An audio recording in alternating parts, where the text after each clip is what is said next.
네, 반갑습니다. 마르스 김동석의 리얼 주식입니다. 오늘 마르스 김동석의 리얼 주식은 엔비디아 폭락이 또 오던 말던 이 기업은 무식하게 사모으세요. 3월 세계 1위 됩니다.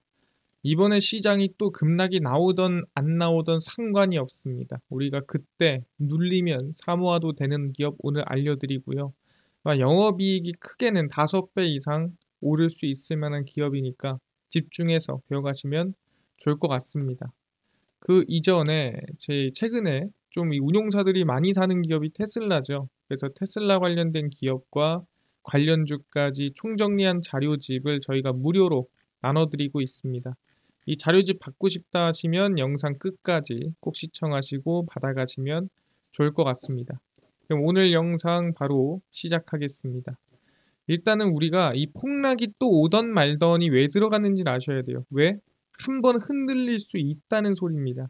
근데 왜 흔들릴 수 있을까? 제가 한번 얘기를 했던 적이 있는데 일단은 일본 금리 인상 가능성이 나오고 있습니다. 그러니까 원래 일본이 금리 인상을 한다면 빠르면 5월, 뭐 늦으면 7월 이렇게 생각을 했거든요. 근데 이번 3월 19일에 있는 일본의 통화정책회의에서 잘하면 금리 인상이 나올 수 있는 거 아니냐라는 전망이 나오고 있는 거죠. 그래서 보시면은 일본 은행이 또 기습 금리 인상을 단행할 것이라는 보도가 나오면서 뉴욕 증시에서 엔달러 환율 발작 현상이 감지되고 있습니다. 뭐 얼마나 발작했는지는 제가 좀 이따 보여드릴 거고요. 일본 은행에서 금리 정책을 다루는 최고위 실권자인 다카타 하지메 심의위원이 일본 경제 전망이 실현돼 가면 기업 연속을 진행할 국면이다. 이 기업 연속이라는 건 정확히 말하면은 금리를 한 단계 더 올려야 될 타이밍 아니냐 뭐 이렇게 얘기를 하는 거죠. 최근에 고용이 상당히 좋게 나왔고 GDP 성장률도 긍정적으로 나오고 있다 보니까 금리 인상 한 번 더 해도 되지 않을까라는 얘기를 하는 거죠. 그래서 실질 금리는 큰 폭의 마이너스 상태가 이어져 완화적인 금융 환경이 유지가 되고 있다라고 하면서 지금 상당히 좀 완화적인 시기니 뭐 조금 더 금리 인상 하는 게 나쁘지 않지 않겠어라는 언급이라는 거죠. 그래서 일본 은행이 기준금리를 한 차례 더 0.25% 올리게 되면은 1995년 이후 최고 수준인 0.75%가 된다라고 언급을 했습니다. 어쨌든 올해 금리 인상이 나오긴 할 겁니다. 근데 그게 3월이냐, 5월이냐, 7월이냐에 따라 상당히 중요한데 이번 갑자기 예상에도 없던 3월에 금리 인상 가능성이 나오다 보니까 발작을 하고 있는 거죠. 근데 발작을 하게 되면은 문제가 뭐냐라고 한다면 그때는 이런 일이 생기죠. 우리가 흔히 2024년도 8월에 있었던 일입니다. 바로 엔캐리 트레이드 청산이라는 얘기입니다. 이제 캐리 트레이드라는 개념이 뭐냐면 간단해요. 이자가 싼 나라에서 돈을 빌립니다. 그래서 돈을 빌려서 이자가 비싼 나라에 투자해서 차익을 내는 게 캐리 트레이드예요.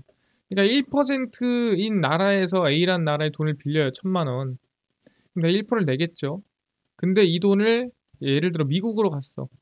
그걸 달러로 바꿔. 근데 미국이 이거 5% 준대. 그럼 달러로 바꿔서 여기에 1,000만 원 투자합니다. 그럼 내가 5% 받아서 여기 1% 떼주고 해도 남잖아요. 그래서 이걸 우리는 N캐리, 이걸 캐리 트레이드라고 얘기를 하는데 N캐리는 뭐예요? 이게 N인 겁니다. A. 이제 N을 빌려서 어디다가 이제 투자를 하는 걸 우리는 N캐리 트레이드다라고 얘기를 하는 겁니다. 그럼 N캐리 트레이드까지 이해가 됐는데 청산이 뭐예요? 예, 이거를 그냥 청산하는 거죠. 다시 일본으로 돈을 반환시키는 겁니다. 그래서 미국의 국채 수익률이 떨어지면서 그러니까 미국에도 어느 정도의 수익률이 나와야 될 거 아니겠습니까? 야, 일본이 1%고 뭐 미국이 5%다. 근데 갑자기 일본 금리가 2%로 오르고 뭐 미국 금리가 4%로 떨어진다. 그러면은 원래는 차익이 얼마 남았어요? 1% 주고도 4%가 남았는데 이제는 뭐예요? 이자 주고 나면은 2% 남는 거잖아요. 그럼 뭐가 이득이냐? 또 여기서 이제 생각을 해보게 되는 거죠. 여기서 이제 만약에 환율까지 떨어지면은 오히려 똔똔이 될 수도 있는. 그럴 바엔 차라리 일본에 투자하자라는 생각이 드는 거죠. 왜? 일본에 투자하면은 그냥 여기다 투자해도 2%는 주니까. 굳이 이거 대출해서 미국에 투자해서 버는 돈이 2%다. 근데 일본에서 그냥 넣어서 버는 돈이 2%다. 그럼 그냥 일본에 넣으면 되지 왜 미국까지 가서 넣습니까? 그죠? 그래서 미국의 국채 수익률이 떨어지면서 실제 달러 가치도 떨어지게 되겠죠. 왜? 이 국채에 대한 수요가 늘어난다라는 거는 달러에 대한 가치가 떨어진다는 소리고요. 그러면은 엔화를 주고 달러를 사지 않았겠습니까? 그럼 환차익이 줄어들겠죠. 그러면서 엔화가 강세가 나오면서 그럼 어떻게 돼요? 일본의 국채 금리가 또 상승을 하게 됩니다. 그러면은 이 엔캐리 트레이드로 청산 투자해 놓은 자산이 또는 수익이 떨어진다라는 거예요. 간단하게 얘기하면은 내가 100엔을 가지고 예를 들어서입니다. 이게 실제 환율은 아니에요. 100엔을 가지고 1달러로 바꿔서 내가 투자를 했어요. 그래서 한 4%의 수익을 얻는다 치겠습니다. 근데 달러 가치가 떨어졌어. 국채 수익률이 떨어지고 달러 가치가 떨어졌어. 그럼 어떻게 되는 거예요? 이제는 90엔을 가지고 이제 1달러로 바꿀 수 있는 겁니다. 지금 상황에서 달러 가치가 떨어져서. 근데 여전히 수익률은 4%죠. 그럼 중요한 게 뭐예요? 내가 1000만 원을 가지고 예를 들어 이 1000만 원을 가지고 투자를 했는데 원래는 100엔을 1달러로 바꿨잖아요. 근데 지금 바꾸면 어떻게 바꿔야 돼요? 1달러를 90엔에 바꿔야 돼요. 마이너스 얼마죠? 10%죠. 그럼 이걸 뭐라 하죠? 우리는 네, 여기서 이제 우리가 환에서 손실이 생겼다라고 얘기를 하죠. 그래서 환차손이 생겼다라고 얘기를 하거든요. 그래서 이렇게 이 환율 자체에서도 손실이 발생을 해버리면은 굳이 4%를 내가 벌로 넘어갔다가 환율로 마이너스 10% 먹어버리면은 뭐하러 투자하냐. 그래서 환율이 떨어지기 시작하고 거기에 국제 수익률이 떨어지기 시작하면은 후딱 일본으로 그냥 돌아오는 겁니다. 왜? 이 차익이 벌어놓은 게 마이너스로 되기 전에. 그게 이제 엔캐리 트레이드 청산이라고 생각하시면 될 것 같습니다. 그래서 투자 그만하고 일본에서 빌린 엔화를 갚아야겠다라는 상황이고요. 미국에서 투자했던 거 다 팔고 넘어와야겠죠. 왜냐하면 환전해야 되니까. 그래서 달러를 엔화로 바꿔서 비청산을 합니다. 근데 지금 보면은 일본의 30년 국채가 2.33%인데 위험한 수준이 얼마냐? 2.5%입니다. 아직 좀 남았죠. 근데 엔달러 환율이 150엔 밑으로 하락하기 시작하면 청산 가능성이 높아요.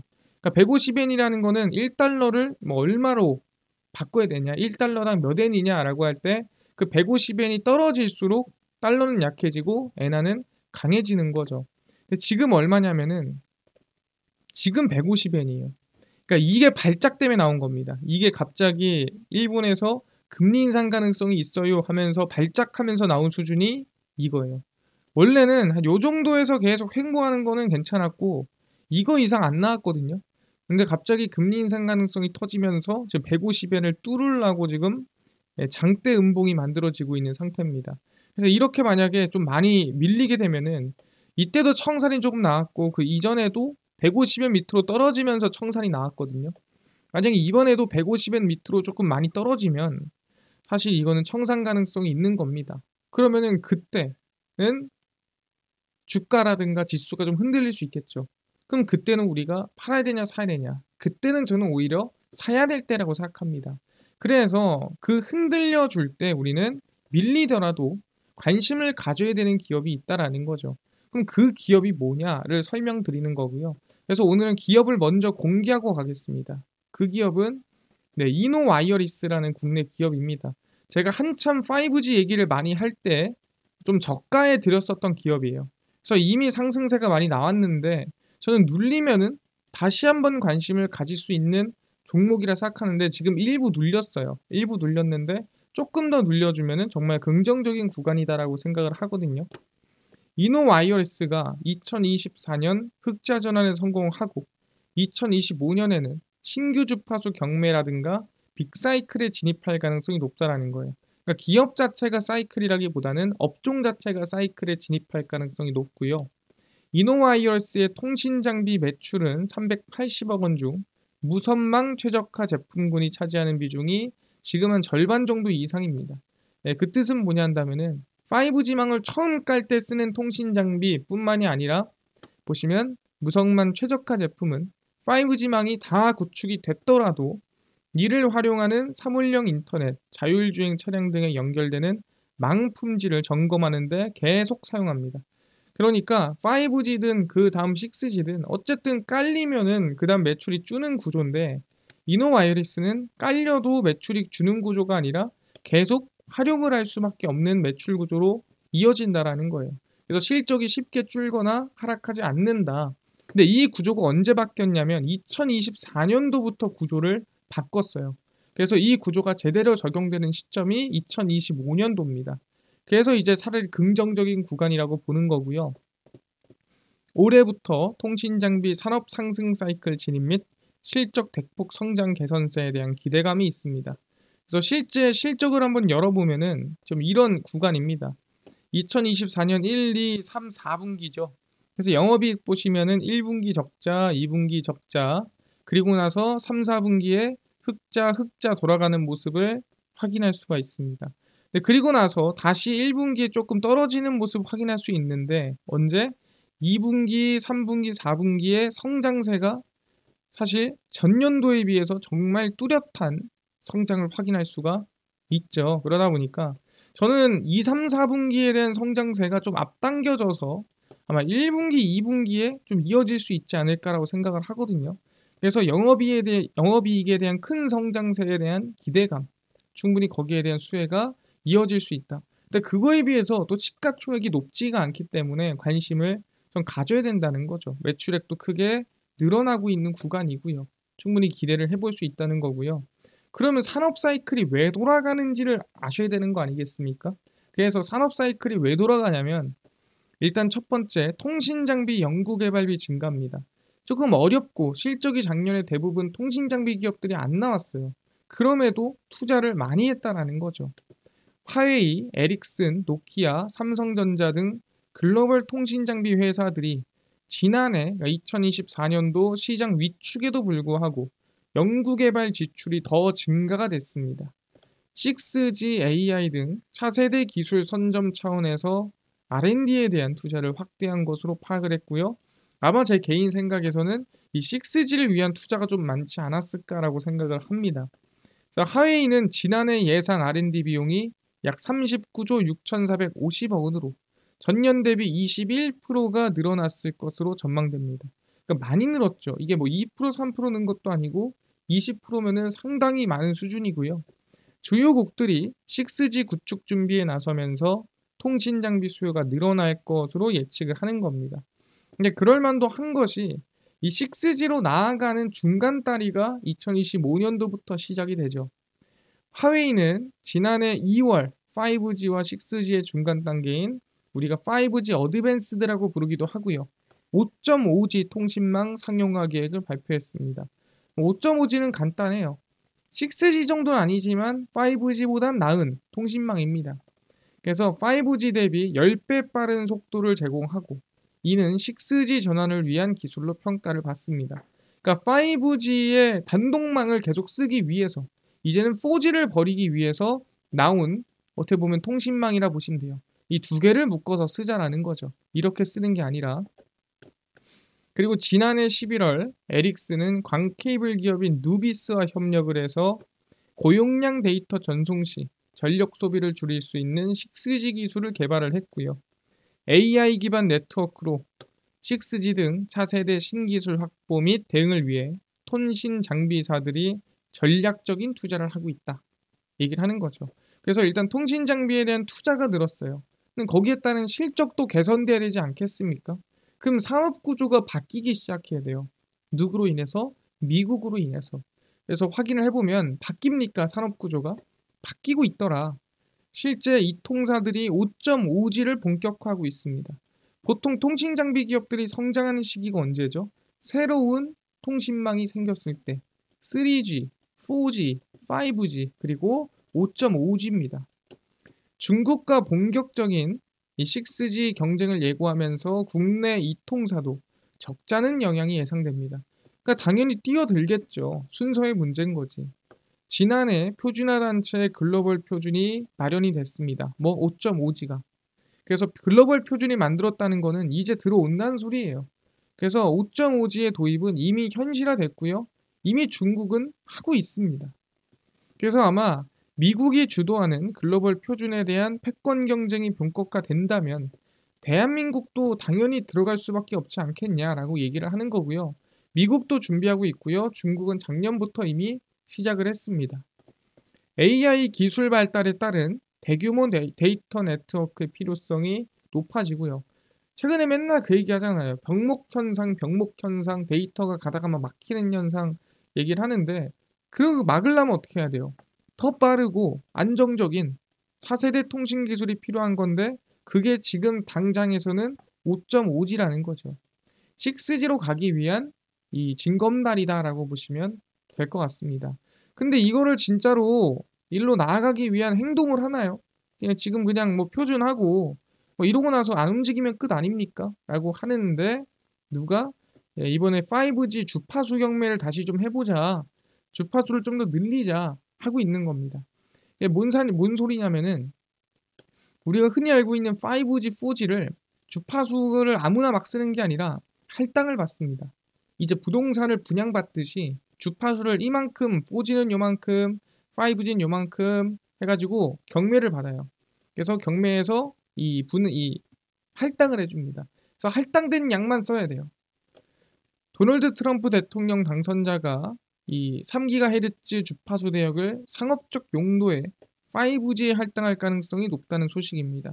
이게 이제 우리가 흔히 알고 있는 5G의 주파수 수준에 된다라고 보시면 될 것 같습니다. 주파수 경매 대금이 새로운 정권의 정치적 동력에 힘이 될 것이란 전망이 나오고요. 2021년 주파수 경매 수익으로 약 800억 달러 이상이 유입됐다라고 얘기를 하고 있는 상태고요. 800억 달러면 거의 100조 가까이 된다라고 생각하시면 될 것 같습니다. 적은 돈이 아니죠, 절대로. 그래서 통신 전문 외신인 라이트리딩닷컴은 주파수 추가 할당이 이루어지면 당연히 통신사나 장비 공급사에게 큰 도움이 되겠죠. 왜냐면은 지금 5G가 사실 할당량을 더 늘려야 되는 상황이기 때문에 아마 이 5G 할당이 되면은 통신사한테 이득이고 그거를 어떻게 보면 통신사의 수주를 받는 이 장비 기업들도 수혜를 받겠죠. 그래서 3G LTE용 주파수를 이제는 5G 단독망으로 넘어가야 되니까 5G용으로 전환할 수 있는 가능성도 열어뒀습니다. 근데 이게 말만 나온 겁니다. 가능성이 높다라는 건데 실제로 이루어질 가능성이 높더라. 왜? 미국 정부가 5G 주파수 추가 할당에 무게를 실었고 신임연방통신위원회 FCC 위원장이 이 의지를 내비치면서 공론화되고 있습니다. 실제 이분 같은 경우에는 그러니까 브랜든 카 FCC 위원장님 같은 경우에는 사실 여야 관계없이 계속 이 위원회에 있으신 분인데 사실 이 통신망을 넓히고 성장시키는 거에 진심인 사람이에요. 그래서 블로그에 글을 실어서 이 대역과 C밴드 이 주파수 활용이라고 써 있는데 이 대역이 뭐냐면은 이게 이제 4G 대역이라고 보시면 될 것 같아요. 이게 4G와 5G를 왔다 갔다 하는 약간 하이브리드 대역이라 보시면 될 것 같은데 이거는 이제 이 단독망으로 쓸 수는 없어요. 근데 이 C밴드 얘가 이제 5G 단독망이라 보시면 될 것 같아요. 그래서 애매한 대역과 5G 단독망 대역 이 주파수 활용에 대한 의견 수렴에 나서겠다라고 언급을 했고요. 지난주 허리케인 피해를 본 노스캐롤라이나 지역의 첫 현장 방문을 통해 촘촘한 통신 연결이 필요하다라고 하는 거죠. 그래서 기존의 이 라이선스 축소 절차를 시작할 수도 있다라는 거죠. 뭐다? 그러니까 아예 이거를 5G 통신망으로 다 바꿔버리자라는 거예요. 지금 그 상황이 현실화되고 있습니다. 그러다 보니까 충분히 아마 이 통신 장비 주파수 경매 그 다음에 이 대역이 5G 단독망으로 넘어가는 시기 5.5G에 대한 성장이 본격화되는 시기 2025년이고 그게 실적에 반영이 되는 시기다라고 보는 거죠. 그래서 제가 이노와이어리스를 본다고 했을 때 주가가 사실 어느 구간에서 설명드렸었냐면은 그때 저희가 항상 12월 이 구간부터 설명을 드렸었는데 상승세가 꽤나 나쁘지 않게 나왔습니다. 근데 그 이후에 저는 눌림목이 좀 나와주고 있죠. 다시 저는 관심을 좀 가져야 될 때가 아닌가라고 저는 생각을 하고 있는 상태거든요. 그래서 21,000원 라인대에선 여러분들이 관심을 가져도 되지 않을까 생각을 합니다. 그래서 이노와이어리스는 1분기엔 조금 실적이 지지부진해도 2, 3, 4분기에 대한 실적 큰 성장이 이루어지니 21,000원부터는 관심을 가져봐도 되는 구간이다 말씀드리겠습니다. 이해가 됐습니다. 이노와이어리스는 사실 시장이 흔들려도 21,000원 이하로는 분할 매수가 가능한 기업이다 라고 생각하고요. 실적, 그다음에 이 산업에 대한 성장까지 다 체크해 놓은 상태입니다. 그렇게 알아두시면 될 것 같고요. 뿐만 아니라 아까 테슬라 관련된 산업이라든가 관련주를 총정리한 자료집 무료로 나눠준다고 했는데 혹시 이거는 어디서 받을 수 있나요? 또는 당일 급등이 예상되는 단타 종목을 매일 무료로 좀 나눠주세요. 또는 장 시작 전에 급등이 예상되는 뉴스라든가 시황을 무료로 나눠주세요. 또는 테마주라든가 매매법 강의를 무료로 나눠주세요 하시는 분들이 있어서 김동석 대표가 100% 무료로 나눠드리고 있습니다. 바로 김동석의 리얼 주식 연구소라는 100% 무료 어플에서 나눠드리고 있고요. 이 어플은 내가 아이폰을 씁니다. 앱스토어에서 무료로 설치 가능하고요. 갤럭시를 씁니다. 구글 플레이, 플레이스토어에서 무료로 설치 가능합니다. 아니 설치하고 나면은 전화번호 같은 거 적어야 되나요? 아무것도 안 적으셔도 됩니다. 적을 필요가 없어요. 그냥 무료입니다.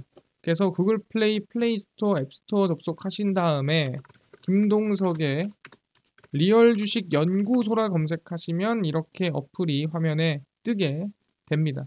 100% 무료로 설치 가능하니까요. 꼭꼭꼭꼭 설치를 하셔라 말씀을 드립니다. 그래서 무료로 설치를 하고 나면은 이렇게 어플이 화면에 뜨게 됩니다. 당일 리얼 추천주가 당일 급등 예상 종목을 무료로 알려드리고 급비 분석이 장 시작 전 시황, 급비 자료가 테마주라든가 매매법 무료로 나눠드리고 있고요.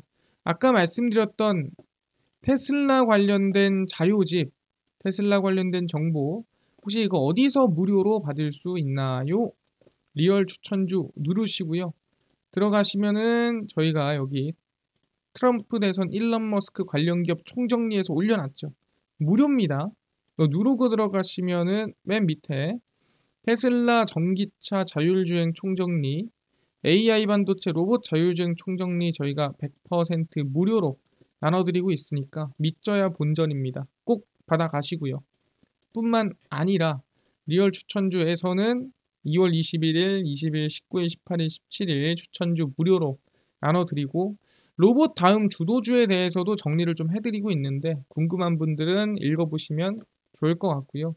급비 분석은 장 시작 전 시황입니다.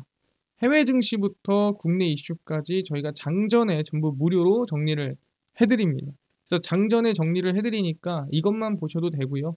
급비 자료는 당일 있었던 이슈 관련주를 장 끝나고 정리를 해드립니다. 그래서 김동석의 리얼 주식 연구소 저희가 전부 다 모든 자료를 평생 무료로 운영을 할 겁니다. 그러니까 종목 시황 테마주 강의 꼭 얻어 가시고요. 뿐만 아니라 저희 마르스 김동석의 리얼 주식 유튜브 여러분들의 사랑을 얻고 갑니다. 구독자 20만 명 향해 달려가니까요. 유튜브 구독, 영상 좋아요, 그 다음에 댓글까지 남겨주시면 너무나도 감사하겠다 말씀드리면서 오늘 영상 여기서 마치고 다음번에 더 좋은 영상으로 찾아뵙도록 하겠습니다. 감사합니다.